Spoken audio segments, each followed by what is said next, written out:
This video will provide some guidelines for getting a service learning program started at your school.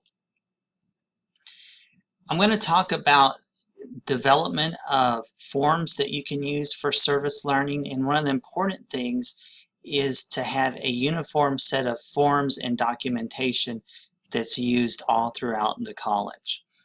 I'll also talk about creating a list of partnerships and opportunities for students so they don't have to find the opportunities all by themselves. And then I'll talk about how I've incorporated service learning into the classroom and some of the results that we've seen at our college. So one of the important things that I realized early on is we had several different programs that were doing service learning. At least they thought they were. Most of what they were doing was community service. And so after I began training the faculty on the correct way to do service learning, one of the things we found that was very evident that we needed to do was to have a consistent use of forms to document everything. In the future, when you have a robust system of service learning, there are opportunities to win awards and to also apply for grants. And so your documentation is going to be very important. The documentation can actually be pretty simple. And so one of the things we wanted to do is we want to make sure the students understand that the project that they choose to do should either be tied to one of the learning objectives or learning outcomes for the course, or it should be tied to the major in which they are studying.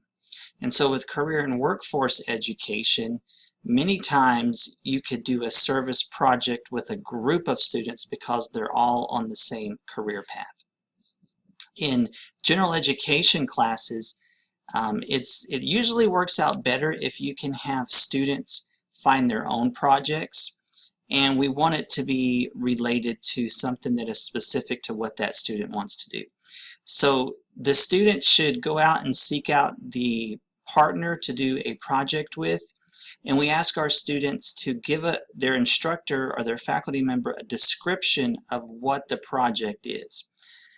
And I had one student who wanted to go into nursing, but her proposal was that she was going to do some volunteer work at her uncle's welding shop because he needed some extra help cleaning up the shop and things like that.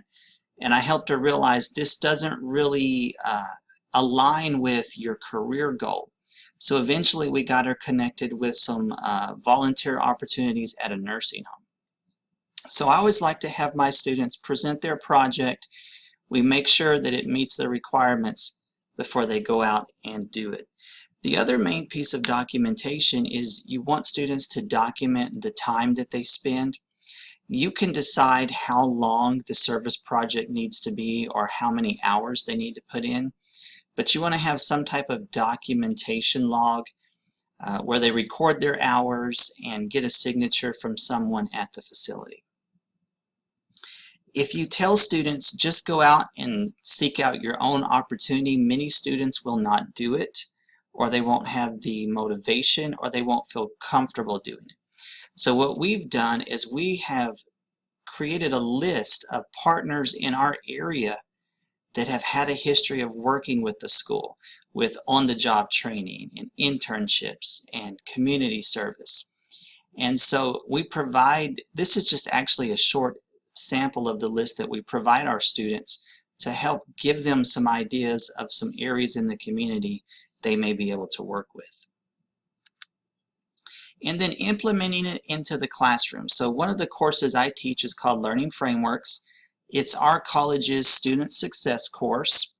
And so my students, I could have 20 students that all have 20 different majors. But one of the things they're going to do is it's important that students do research before they perform their service learning. So for example, if we wanted to know a little bit about an opportunity to help the homeless in Dallas County, before the students go out and seek a project, they need to do some research on the homeless situation in the county. So they need to understand what's going on before they go out there and do the project. Then they're going to establish the project and establish what they're going to do, and we have a requirement that they complete at least 4 hours at the site. We have other programs in our school that require more hours, and they require hours for multiple courses. Something that's also very important is after the student goes out and does their community service hours, which is really not just community service, but it's service learning because it's related to what they're doing, they need to come back and have some type of an assessment. One of the most enjoyable assessments for the students I've taught is to be able to give a presentation on what they did and what they learned and the experiences they had. In many cases, students will tell you the experience that they had really helped them to realize what they want to do with their life or what direction they want to go in their career. Just some results that we've seen here on our campus. We've had a lot of students that have gotten together and done projects as a group. We've even had on-campus opportunities for students to do service learning. This is very helpful when you have a student who maybe is a single parent and they have children they have to take care of when they're not at school, and they also have to work, so they don't have a lot of time. So we've had food drives on campus, Toys for Tots drives, and we've done things for the troops overseas. And so we try to provide some opportunities for those students so that they can do their service learning while on campus. This has helped the college to increase its number of business partners within the community. Another result is it has allowed for career exploration. We all encounter those students that don't really know what they want to do with their lives. And one of the things we've done here is we have a welding program. And the welding program created a project on campus where they wanted to build a dock that would be in the middle of a small pond that we have on campus. So our students got together and planned it all out. And on our campus, there's sort of a kind of a little area where students can go to kind of get away from class and just walk around the pond, sit by the trees. And the welding students actually decided their project was going to be to build this dock that students could walk out on and have a different experience out there. So that's just one example of how the service learning project can assist students even on campus.